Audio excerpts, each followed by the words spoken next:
그 11장 26절에 예수께서 이르시되 25절에 나는 부활이요 생명이니 나를 믿는 자는 죽어도 살겠고, 그 말씀에서 나는 부활이요 생명이니, 그 말씀을 예수 그리스도의 자아주장이라고 해요. 자아주장.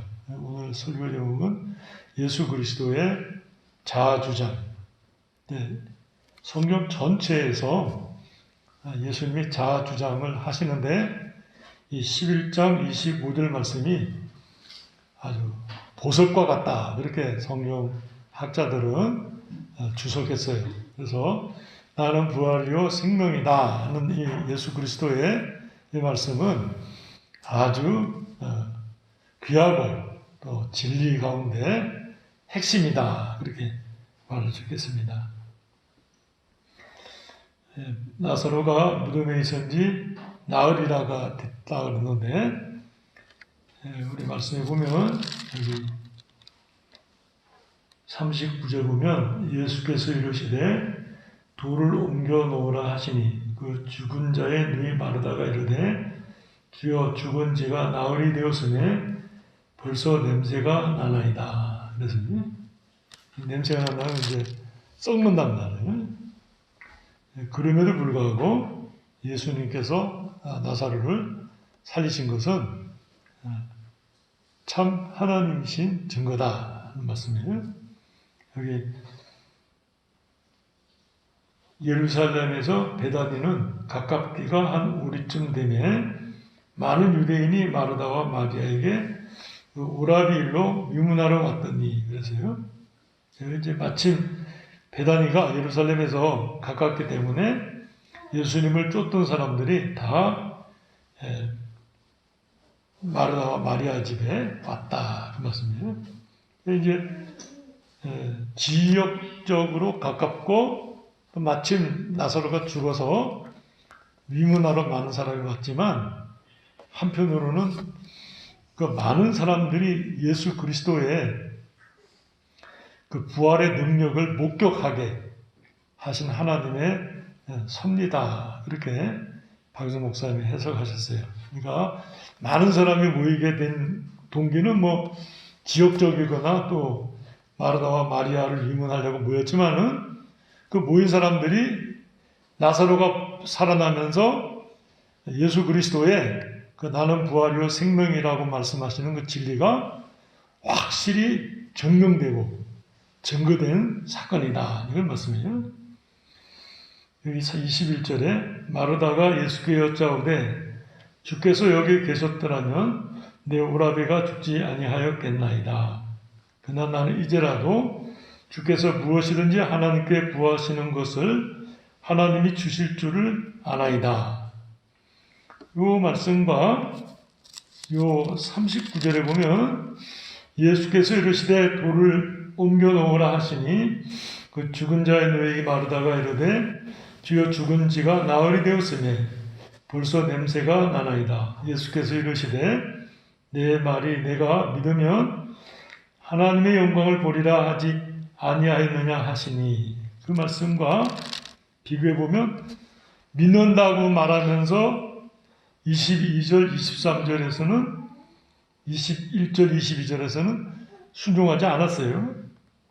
주님께서 무엇이든지 하나님께 구하시는 것을 하나님이 주실 줄로 믿나이다. 그리고는 예수님께서 말씀하실 때 그 말씀에 대해서는 부정했단 말이에요. 이제 이 마르다의 신앙이 이렇게 연약한 것을 지적해요. 그래서 박명 목사님은 두 가지로 해석했는데, 마르다가 이렇게 확신이 없는 것은 깊이 성경을 배우지 못한 까닭이고, 두 번째는 연단을 받지 않아서 그렇다, 이렇게 적시했어요. 이제 우리가 예수를 믿고 영접하고 신앙이 자라갈 때 하나님 말씀을 읽고 깨닫고 순종하면서 믿음이 이제 성장하게 되거든요. 근데 그럴 때 이제 여러 가지 우리가 환난과 역경과 시험을 겪으면서 주님을 온전히 의지하면서 체험적 신앙으로 나가는 사람들이 있어요. 그럴 때 이제 주님을 믿는 믿음이 확신에 딱 서서 흔들리지 않는단 말이에요. 근데 이렇게 성숙되지 못하게 되면 믿기는 믿는데 주님을 꽉 붙잡고 믿는 것보다는 이렇게 저렇게 이제 휘둘린단 말이죠. 그렇게 되면 신앙이 이제 잘 나타나지 못하고 이제 이렇게 말로는 믿는다고 하면서 실제로는 부정하는 그건 연약함이죠. 여기 이제 나타난다고 말할 수 있겠어요. 여기 23절에 예수께서 이르시되 내 오라비가 다시 살아나리라. 이 말씀은 이제 지금 당장 예수님께서 나사로를 살리시겠다는 말씀인데 24절에 마르다가 이르되 마지막 날 부활 때에는 다시 살아날 줄을 내가 아나이다. 이게 모든 이스라엘 사람들의 그 부활에 대한 지식이에요. 그 부활에 대한 지식은 재림 때에 부활한다는 것은 모든 유대인들이 다 알고 있어요. 그 상식에 관한 것은 알고 있지만 지금 예수님께서 지금 내 오라비가 살겠다. 그 말씀에 대해서는 믿지 못했단 말이죠. 그걸 예수님께서 강조하시면서 자신을 나타내셨어요. 25절에 나는 부활이요 생명이니 나를 믿는 자는 죽어도 살겠고 무릇 살아서 나를 믿는 자는 할 때 이 살아서라는 말이 거듭난다는 말이에요. 그냥 살아있는 사람 말하는 게 아니고 거듭난 사람은 거듭나서 나를 믿는 자는 영원히 죽지 아니하리니 이것을 내가 믿느냐.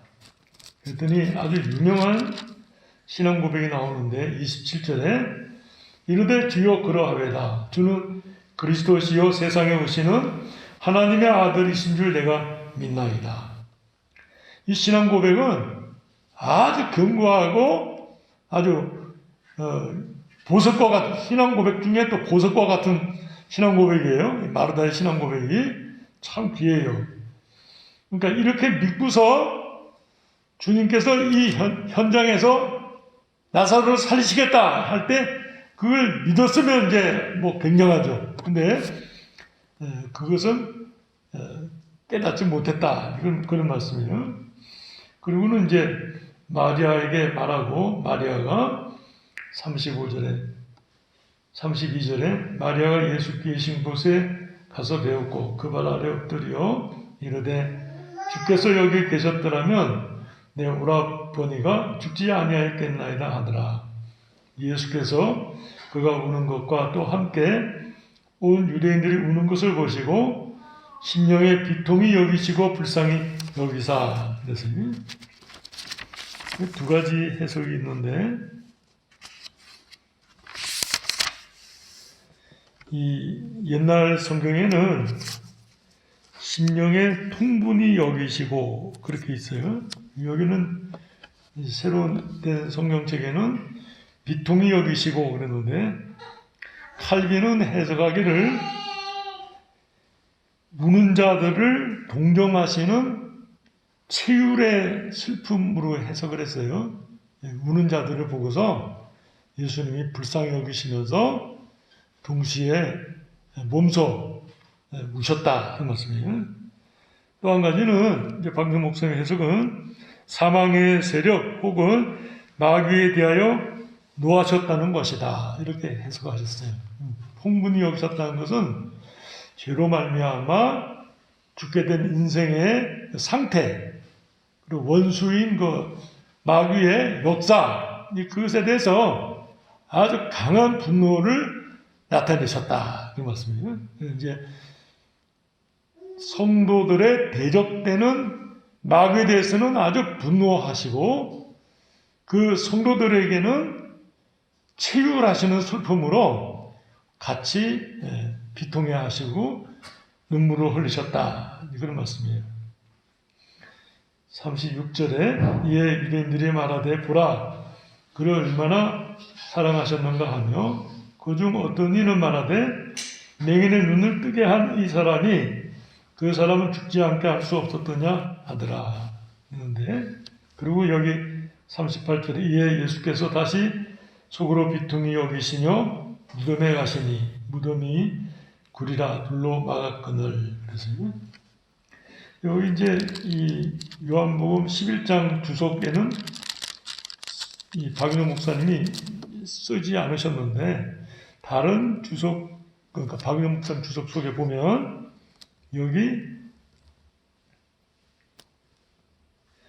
21절에 마르다가 여쭈게 여짜오되 주께서 여기 계셨더라면 내 오라버니가 죽지 아니하였겠나이다. 그 말씀하고 또 32절에 마리아가 예수 계신 곳에 가서 배웠고 그 발 앞에 엎드려 이르되 주께서 여기 계셨더라면 내 오라버니가 죽지 아니하였겠나이다 하더라. 그 말씀에 대해서 박윤호 목사님은 이제 이런 말씀을 하셨어요. 우리는 사람이 죽으면 끝이다 이렇게 생각한다는 거예요. 이게 상식적으로 그냥 늘 사람이 죽으면 끝으로 보았기 때문에 사람이 죽으면 끝났다. 다르게 표현하면 하나님도 어떻게 할 수 없다 이런 생각을 가지고 있다는 거예요. 고정관념으로. 그래서 예수님이 여기 계셨으면은 나사로가 죽지 않고 여기 계시지 않았으니까 나사로가 죽었다. 이렇게 이제 봤단 말이에요. 예수님께서는 하나님이시니까 여기 계시든지 뭐 저기 계시든지 떠다시면 나사로가 살 수 있죠. 그런 이렇게 초월적 우리의 수준을 뛰어넘는 하나님에 대한 그 위대하심에 대한 의식 이런 신앙이 아니고 우리 수준의 생각으로 주님이 계셨더라면 안 죽었을 텐데 또 주님이 계셨더라면 죽었어도 살려주셨을 텐데 주님이 여기 계시지 않아서 나사로가 죽었다. 만약 그렇게 이제 생각한다는 말이죠. 이제 건강한 신앙은 아니다 말이에요. 이제 직접 예수님이 계시지 않으셔도 하나님의 뜻이면 살 수 있는 것이죠. 하나님께서 살리시죠. 또 다른 성경 구절을 보면 자기 자녀가 병들어서 집에 있고 그 아버지가 예수님께 와서 아들을 고쳐달라고 그러죠. 예수님께서 내 아들이 살았다. 그 믿고 가다가 종들을 만났는데 종들에게 물어봐요. 언제 아이가 열이 떨어졌느냐 했더니 그 이야기를 하는데 예수님이 내 아들이 살았다 하는 그 시간인 줄 알고 다 믿으니라. 그 말씀 나오거든요. 그러니까 현장에 예수님이 계시지 않으셔도 예수님의 능력이 역사하셨고 그것을 믿었단 말이죠. 그런 면에서 볼 때 이제 마르다와 마리아가 예수님이 여기 계시지 않아서 나사로가 죽었다 이런 생각을 건강한 태도는 아니다 하는 것을 우리가 깨닫게 돼요. 그래서 사나 죽으나 하나님께서 함께 하시지만 우리가 믿음이라는 것을 하나님 말씀을 따라서 믿는 태도가 귀하다. 예수님께서 나는 부활이요 생명이다 하는 말씀. 그러면서 이 박유정 목사님께서 한 가지를 지적하셨는데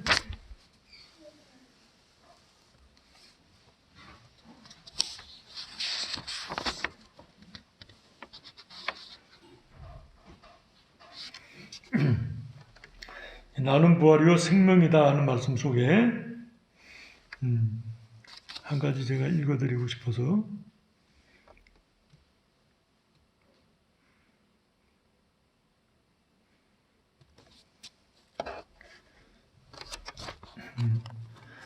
여기 부활이란 말과 생명이란 말에 각각 관사가 있어서 그 부활이요 그 생명이라고 번역되어야 한다. 그라는 관사는 여기서 예수님 자신께서만 독일무이하신 부활이요 생명이란 사실을 밝혀준다. 나를 믿는 자는 죽어도 살겠고, 여기서 예수님은 사람의 영생 얻는 방편이 믿음밖에 없음을 강조하신다. 그가 이렇게 말씀하신 이유는 영생이 하나님의 계약 체제 속에 속한 선물이기 때문이다. 계약자는 그 상대자들에게 믿음을 요구하는 법이다. 로마서 4장 16절, 은혜의 계약은 그것을 받은 첫사람 아브라함에게서부터 인간편의 믿음을 요구하였다. 신앙은 그리스도께서 인간에게 통해지도록 하는 심리적 통로로 필요하기도 하지만 그보다도 그것이 신인 계약을 성립시키는 구성 요소로서도 필요한 것이다. 기독자들은 믿음에 의하여 하나님의 계약에 참여함으로 그리스도에게 붙은 자가 되어진다. 죽으도라는 말은 그가 죽을지라도라고 번역되어야 한다. 그러므로 우리 본문 죽어도 살겠고라는 문구는 그가 죽을지라도 계속하여 살리라는 뜻이다. 이것은 신자의 받은 영생이 그 육신의 죽음 때문에 중단되지 않는다는 뜻이다. 따라서 이 문구는 신자의 육신이 죽은 후에도 그에게 계속되는 영적 생명을 가리킨다. 살아서 나를 믿는 자는 영원히 죽지 아니하리니, 여기 이른바 살아서 믿는 자란 말은, 살아서란 말은 육신의 생명을 가리킨 것이 아니고 영적 생명, 곧 구원론적 생명을 의미한다. 그 이유로서는 요한복음에 있어서 산다는 말이 일률적으로 구원론적이며 특별히 11장 25절 26절의 말씀이 그러하다는 것이다. 살아서라는 말과 믿는 자라는 말이 함께 하나의 관사로 결속되었다는 것이다. 영적으로 다시 산 자만이 진정한 의미에서 그리스도를 믿게 된다. 그러므로 살아서 나를 믿는 자란 말씀은 성령으로 거듭나서 그리스도를 믿는 자를 가리킨다. 25절, 26절에 기록된 두 가지 말씀은 각각 다른 것을 설명하지 않고 같은 말을 두 번 거듭하는 것뿐이다. 25절에 나를 믿는 자는 죽어도 살겠고는 그리스도를 믿는 자를 죽음이 해하지 못한다는 뜻이고, 26절의 끝 살아서 믿는 자는 영원히 죽지 아니하리는 좀 더 자세한 말로서 위의 것을 제어 확인한 것뿐이다. 곧 살아서 거듭나서 믿는 자는 영원히 산다는 것이다.